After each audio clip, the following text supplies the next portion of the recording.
Thrilling Stories of the Railway by V.L. Whitechurch. Cases from the private notebook of Thorpe Hazell, book collector, railway enthusiast, and gentleman of independent means. The Affair of the Corridor Express. Thorpe Hazell stood in his London flat when there came a tap at the door. "A gentleman wishes to see you at once, sir," said the servant, handing him a card. Mr. F. W. Wingrave, M.A., B.Sc. There entered a man of about 25, with a look of anxiety on his face. "Mr. Thorpe Hazell." "I am." "I'm one of the masters at Shillington School. They told me at the station to consult you. I know you're not an ordinary detective, but—" "Sit down, Mr. Wingrave," said Hazell. "You look quite ill. Perhaps some whisky?" "Thank you," he said. "A boy I was in charge of has just mysteriously disappeared. I'm afraid the poor boy must be killed, and I—" "Stop a bit, Mr. Wingrave. Tell me from the beginning." "Do you know the name of Cumberbatch?" "I think so. Very rich, is he not?" A millionaire. He has only one child, a boy of 10. About 3 months ago, this young Horace Cumberbatch was sent to our school. It's not a large school, but exceedingly select.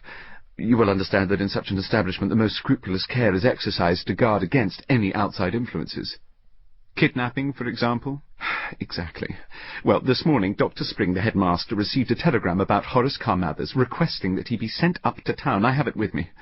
Wingrave drew it from his pocket. Hazell read, "Please grant Horace leave of absence for 2 days. Send him to London by 5:45 express from Shillington, first class. We will meet train in town. Cumberbatch." Now, Dr. Spring was not inclined to allow the boy to travel by himself, so, shortly after 5:30, I found myself on the platform waiting for the London express.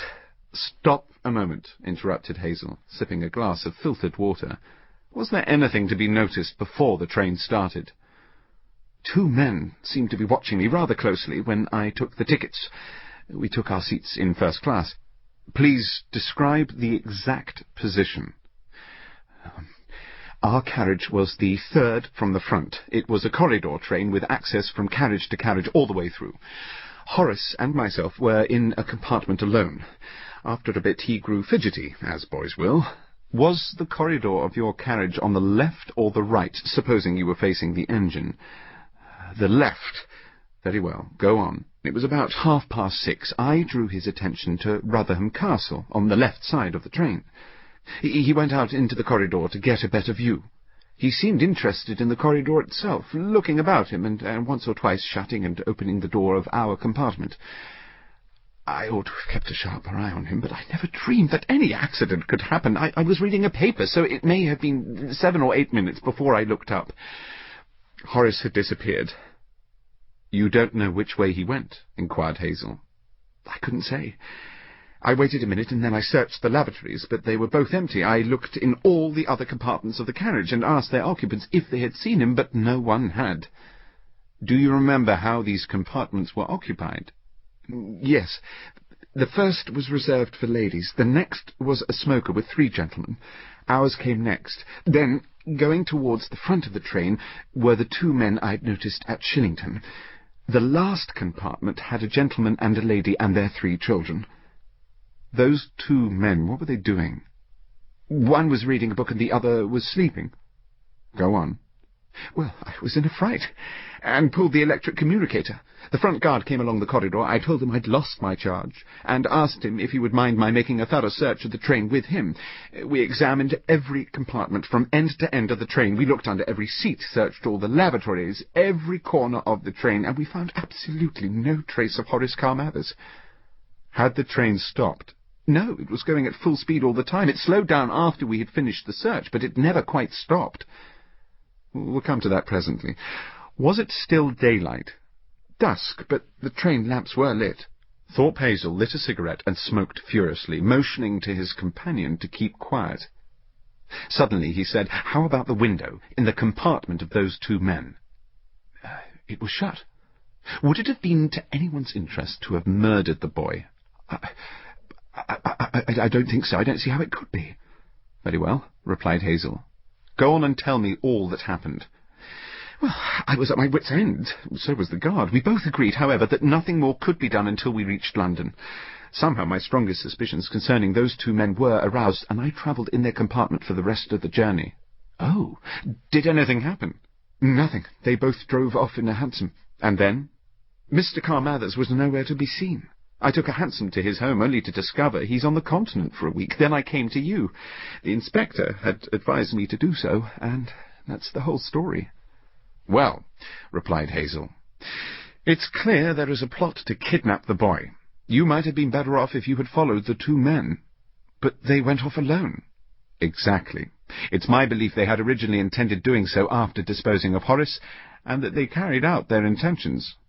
But what became of the boy? How did they— I'm not clear, but you mentioned that while you were concluding your search, the train slackened speed? Yes, it almost came to a stop, and then went very slowly for a minute or so. The guard said it was a PW operation. PW stands for Permanent Way, Hazell explained. There's a big job going on near Longmoor. They're raising the level of the line, and the up trains are running on temporary rails, so they have to proceed very slowly. Now, it was after this that you went back to the two men. Yes. Very well.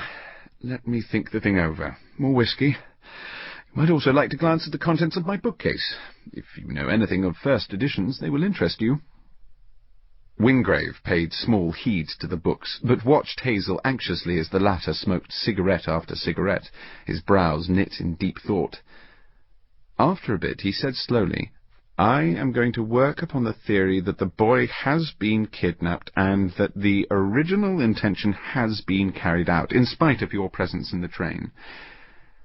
How the boy was disposed of, meanwhile, is what baffles me. Now, I don't want to raise any false hopes, but we are going to take action upon a feasible assumption. We'll drive first to Scotland Yard, for it will be as well to have a detective with us. He filled a flask with milk, put some plasmon biscuits and a banana into a sandwich case, and then ordered his servant to hail a cab. An hour later, Hazell, Wingrave, and a man from Scotland Yard were in one of the private offices of the Mid-Eastern Railway, with one of the chief officials. The latter was listening attentively. But I can't understand the boy not being anywhere in the train, Mr. Hazell, he said.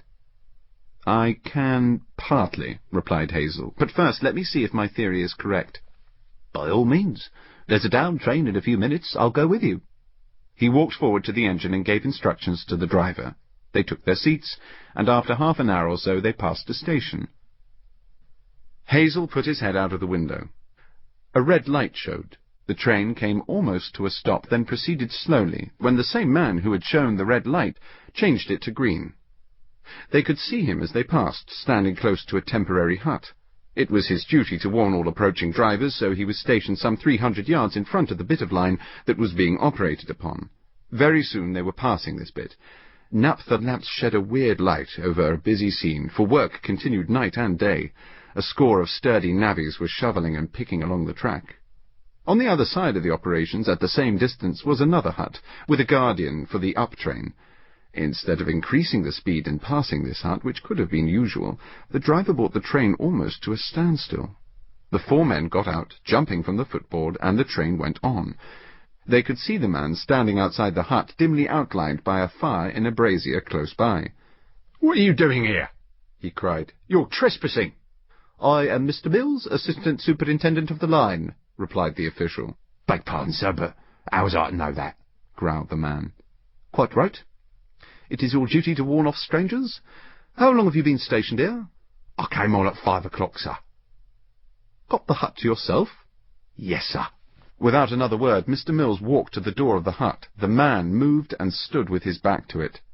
It's private, sir." Hazell laughed. "All right, my man," he said. "I was right. Look out, don't let him go!" For the man had made a rush forward, but the Scotland Yard officer and Hazell were on him, and a few seconds later handcuffs clicked on his wrists. They flung the door open, and lying in the corner, gagged and bound, was Horace Carmathers. An exclamation of joy broke forth from Wingrave as he opened his knife to cut the cords. A peculiar method had been adopted in tying him up. His wrists were fastened behind his back, a stout cord was round his body just under the armpits, and another cord above the knees. These were connected by a slack bit of rope. "How do you feel, my boy?" asked Hazell. "Awfully stiff, but I'm not hurt." If you'd have come half an hour later, you wouldn't have found him, growled the handcuffed man. Oh, is that how the land lies? Exclaimed Hazell. Mr. Mills, I think we can prepare a little trap, eh? In 5 minutes all was arranged. A couple of the navvies were brought up from the line, one stationed outside with certain instructions, and the other inside the hut with the rest of them. A third navvy was dispatched for the police. How are they coming? Asked Hazell. They were going to drive over. Good, they ought to be here soon, replied Hazell, as he munched some biscuits and washed them down with milk. A little later they heard wheels on a road beside the line. The man on watch said in gruff tones, "Boys inside." An hour later, all 3 conspirators were in Longmoor jail. "Oh, it was awfully nasty," said Horace Carmathers afterwards. "I was in the corridor when all of a sudden a hand was laid over my mouth. I tried to kick and shout, but they got me into the compartment, stuffed a handkerchief into my mouth, bound me hand and foot, and opened the window. I was in a funk. I thought they were going to throw me out, but they let me down out of the window by the rope and made it fast to the handle of the door outside. I was doubled up, the train rushing along like mad. I felt sick." "I had my suspicions," said Hazell. "It was a clever trick." "Well," went on the boy, "I heard the window open. I saw one of the men taking the rope off the handle. The train was slowing down. He hung out of the window, dangling me below the footboard. The train came almost to a stop, and someone caught me round the waist. I lost my senses for a minute or two, and then I found myself in a hut." "We all owe you a debt of gratitude," said the assistant superintendent. "Oh," said Hazell, "it was only a guess. Very glad to have been of any use."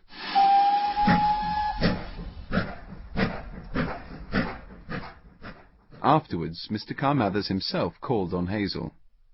"I should like to express my deep gratitude," he said. "I understand you are not an ordinary detective, but is there any way in which I can serve you, Mr. Hazell?" "2 ways. I should be sorry for Mr. Wingrave to get into trouble through this affair." "I will see that he comes out of it harmlessly." "And at Dunn's sale last month you purchased 2 first editions of the new Bath Guide. If you cared to dispose of one, "Say no more, Mr. Hazell. I shall be glad to give you one." Hazell stiffened. "You misunderstand me," he exclaimed icily. "I was about to add that if you cared to dispose of a copy, I would write you out a cheque." "Certainly," replied Mr. Carmathers with a smile. "I shall be extremely pleased." Whereupon the transaction was concluded. Thrilling Stories of the Railway by V.L. Whitechurch was read by Benedict Cumberbatch. It was abridged and directed by Fiona Kelcher.